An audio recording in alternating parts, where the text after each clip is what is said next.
Bonjour à tous. Le sujet du jour, de l'importance de faire des publications régulièrement quand on fait un blog. Quand j'ai commencé à me renseigner avant de lancer ma première chaîne YouTube, j'ai regardé des vidéos, des tutos de personnes qui expliquent comment faire des blogs, etc. etc. Donc j'adore regarder les tutos sur YouTube, je trouve ça assez fascinant. On apprend plein de choses. Et la plupart disaient, un des points essentiels est de publier régulièrement. Donc je me disais, ouais, pourquoi pas, si on publie effectivement une fois par semaine ou tous les jours. Bon, tous les jours, évidemment, ça devient régulier, mais donc de publier régulièrement et à la même heure d'ailleurs.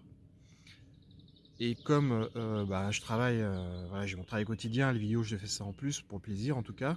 Euh, je me suis- les publications, moi, j'arrivais pas à les faire régulièrement. Au départ, j'ai essayé d'en faire une toutes les semaines. Là, je me suis rendu compte que c'était impossible. Toutes les 2 semaines, c'était pas possible non plus.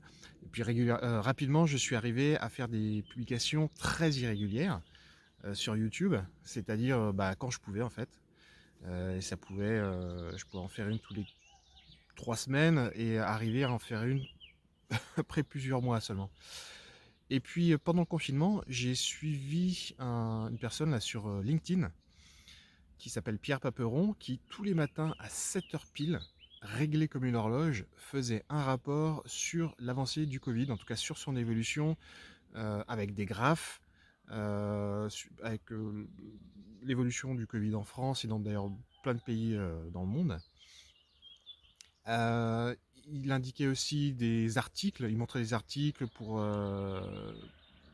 savoir d'où ça venait, comment est-ce que les scientifiques avançaient sur la compréhension du Covid, sur sa transmission, sur comment est-ce qu'on peut le soigner, est-ce que comment ça se transmet, etc., etc. Et je suis devenu complètement accro. Donc tous les matins à 7 heures, j'attendais fébrilement la publication de Pierre Paperon. Et là, j'ai compris ce que c'était que la régularité et le fait qu'on puisse tomber complètement accro d'une vidéo. Et puis là, je ne sais pas si vous avez remarqué, mais hier, j'ai pas réussi à publier. D'habitude, j'essaie de publier pour 7h30 sur LinkedIn. Et là, j'ai pas réussi. Pourquoi? Parce que, à cause d'un bug sur YouTube, bon, je vous expliquerai dans une autre vidéo, parce que je savais même pas que ça pouvait bugger comme ça.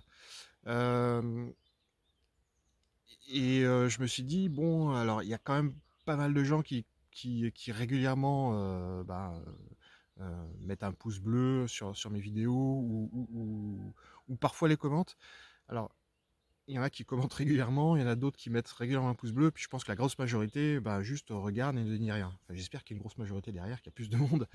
Ça, je m'en rends compte quand même quand, par exemple, je présente un sujet qui touche particulièrement une personne qui commence à mettre un commentaire en me disant voilà, je suis depuis un petit moment, mais là, bon, voilà, je voudrais interagir. Donc ça veut dire qu'il y a quand même pas mal de gens qui suivent régulièrement les vidéos. Et puis, au milieu de matinée, vers, je sais pas, 10 heures, je crois, où j'ai reçu un message, alors ça c'était sur Facebook, d'une personne qui commente d'ailleurs assez régulièrement, qui m'envoie un message en MP et en privé et pour me dire bah, elle est où ma vidéo. Qu'est-ce que je fais moi aujourd'hui. Bon, ça m'a fait rire, donc j'ai répondu évidemment et j'ai réussi donc, ça m'a remotivé à arriver à publier ma vidéo, puisque je suis en train de me demander si j'allais pas la publier pour le lendemain. Donc je l'ai fait à 13h30, du coup elle démarre pas comme les autres, c'est une vidéo YouTube en plus. Donc elle démarre pas du tout comme les précédentes, c'est complètement un foirage total. Donc essayer d'aller la regarder ça va me remotiver aussi. Je mettrai un petit lien sous cette vidéo. Et puis ensuite, quand je l'ai publié, il me dit bah, elle est où la caravane. Donc parce que je fais parfois des vidéos avec cette caravane. Donc Alain, je t'avais promis que je ferais une vidéo aujourd'hui. Donc là, il est 6h du matin, donc j'ai les yeux un peu gonflés de sommeil encore. Devant la caravane, regarde, tu vois, elle est là. Tout va bien. La caravane est là. Et pour la petite histoire d'ailleurs, c'est la caravane que s'est achetée ma femme parce que je pense que ça lui fait un petit souvenir d'enfance. Elle avait une caravane dans sa maison de campagne. Donc là, on s'est acheté une petite caravane, années 80 c'est une sorte de dinette quelque part où elle dort assez régulièrement. Voilà pour la petite histoire. Et si vous avez suivi jusqu'au bout, et que vous me suivez et que vous n'avez jamais commenté ou que vous n'avez jamais mis un pouce, bah mettez un +1 que j'arrive à savoir combien de personnes regardent ces vidéos et les regardent jusqu'au bout. Un petit +1 en commentaire, coucou je suis là, ou n'importe quoi, un petit message, comme ça me donnera une idée un peu plus peut-être exacte du nombre de personnes qui suivent assez régulièrement et qui ont remarqué qu'hier je n'avais pas publié à l'heure. Allez, bonne journée, ciao.